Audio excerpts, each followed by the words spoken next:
Bon les gars, honnêtement, on savait tous que ce mec allait foutre la merde à un moment donné. Bonjour à tous et bienvenue dans cette nouvelle vidéo review du chapitre 196 de Vinland Saga. Après une longue pause, même très longue pause de YouTube pour plusieurs raisons, j'ai pas pu m'empêcher de faire une vidéo sur ce chapitre 196 qui est incroyable parce qu'il chamboule vraiment tout l'arc actuel. Bref, faisons les choses dans l'ordre. Donc depuis quelques chapitres, on voit que Grosyeux et Niskoji se parlent et essayent de se comprendre tout en s'apprenant mutuellement leur langue pour pouvoir communiquer et servir d'interprète pour les deux camps. Au début du chapitre, Grosyeux ne veut pas trop jouer l'interprète parce qu'il considère que lui et Niskoji ils n'ont pas assez d'expérience, pas assez de vocabulaire pour traduire vraiment tout ce qui sera dit durant l'assemblée. Thorfinn lui dit que c'est un moment important pour l'amitié entre les deux peuples et là Monsieur Ivar, le bandeur de guerre, intervient en disant que oui, Grosyeux ne veut pas, que ça arrangerait bien Thorfinn que personne ne puisse savoir si Grosyeux dit la vérité ou pas, etc. Mais Niskoji, elle est persuadée qu'ils peuvent vraiment le faire et donc Grosyeux finit par accepter en se dédouanant de tout problème. Et là c'est un moment qui m'a un peu surpris pendant ma lecture, Thorfinn qui sort la pipe que Leif lui avait offert du coup et qui tire une taffe normale et qui la donne ensuite au chef des Gnous qui fait pareil. Et donc on nous explique que c'est une coutume que l'on fait avant une réunion importante pour jurer de ne pas mentir durant l'échange. Les Gnous disent que Thorfinn est un bon gars et qu'ils peuvent vraiment lui faire confiance. Depuis qu'ils sont arrivés au Vinland, Thorfinn fait tout pour sympathiser avec eux et gagner leur confiance. C'est le chef des Gnous qui introduit cette discussion en disant qu'il a compris ce qu'ils étaient venus faire sur leur terre et qu'il souhaiterait s'entendre avec eux histoire d'en apprendre davantage sur leurs inventions et leurs coutumes. Il leur propose donc de vivre ensemble et de s'entraider pour créer une terre prospère. Pour l'instant, que des bonnes nouvelles, on est d'accord, puisque c'est ce que Thorfinn cherche depuis leur arrivée.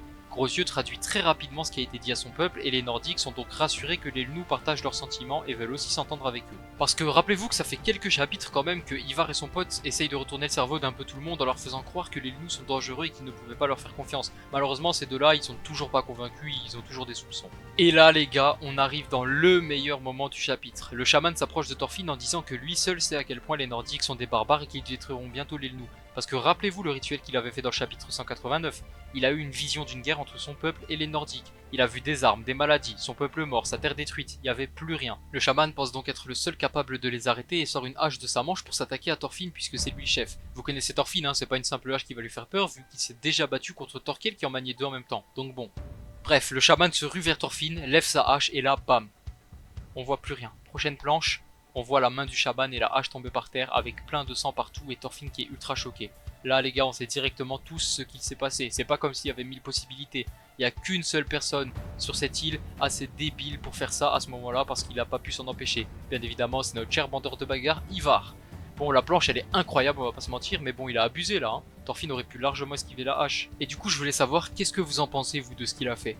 Perso je peux comprendre parce qu'il leur faisait déjà pas confiance de base et là il s'est senti menacé et en plus il a toujours vu la guerre avec eux donc c'était entre guillemets l'occasion parfaite pour lui de le faire. Là au moins il pourra sortir la hache du chaman comme prétexte. Moi ce qui me dérange le plus c'est même pas que la main du chaman a été coupée, ça à la limite je m'en fous. Mais c'est surtout le fait que là en seulement une action il vient de détruire tout ce que Thorfinn a construit depuis le début de l'arc. Mais d'un côté ça fait avancer les choses et c'était nécessaire à l'histoire. En tout cas, ce chapitre a fait remonter la hype de pas mal de gens d'après ce que j'ai vu un peu partout sur Twitter, donc ça fait plaisir. Perso, je m'attendais vraiment pas à ça après avoir lu le 195, donc ça m'a vraiment mis une grosse hype pour la suite. J'ai vraiment trop hâte de savoir ce qui va se passer dans le 197 parce que c'est écrit en fin de page que l'intervention d'Ivar va changer le destin du Vinland. Donc vraiment, j'ai trop hâte de savoir ce qui va se passer. Maintenant, j'aimerais un peu savoir ce que vous avez pensé du chapitre, de ce qu'Ivar a fait et de ce qui va lui arriver par la suite. Perso, je pense soit que les Gnous vont voir ça comme un signe de guerre, soit que tout le monde va rester calme, enfin bouche bée plutôt, et qu'Ivar sera forcé de partir définitivement du Vinland. Je pense pas que Thorfinn le frappera ou quoi en tout cas. J'ai vu que beaucoup de personnes l'ont insulté après avoir lu le chapitre et espèrent que Thorfinn lui règle son compte une bonne fois pour toutes. Ça m'a fait bien rire d'ailleurs, mais malheureusement les gars, je pense que ça n'arrivera pas tout de suite, voire jamais.